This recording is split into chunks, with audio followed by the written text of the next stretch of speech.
ઘોડો અને ગધેડો. એક ધોબી પાસે એક ઘોડો અને એક ગધેડો હતો. એક દિવસ તે બંનેને સાથે લઈને બજારમાં નીકળ્યો હતો. ખૂબ ગરમીના દિવસો હતા. ધોબીએ ગધેડાની પીઠ પર મોટું કપડાઓનું પોટલું લાદ્યું હતું, પણ ઘોડાની પીઠ પર તો કંઈ જ નહોતું. બહુ જ ભારે છે. મને બરાબર ચાલતા પણ ફાવતું નથી. ઘોડા ભાઈ, મને આ ભાર અસહ્ય છે રે. થોડું વજન તું લે છે શું? હે, હું શું કામ લઉં? આપણે તો સવારી કરવા માટે છીએ. ગધેડાને ખરાબ લાગ્યું, પણ બિચારો તેમજ રડમસ થઈને ચાલવા લાગ્યો. પણ એ ભારે બોજથી છેવટે તે નીચે પડી જ ગયો. અરે રે, મેં આના પર વધારે ભાર લાદ્યો લાગે છે. ધોબીએ ગધેડાને થોડું પાણી પાયું અને બધો ભાર ઘોડાની પીઠ પર લાદ્યો.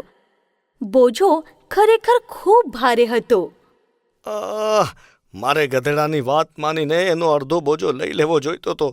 હવે મારે આ આખો બોજ એકલા જ બજાર સુધી લઈ જવો પડશે. સાર હંમેશા બીજાની મદદ કરવી જોઈએ.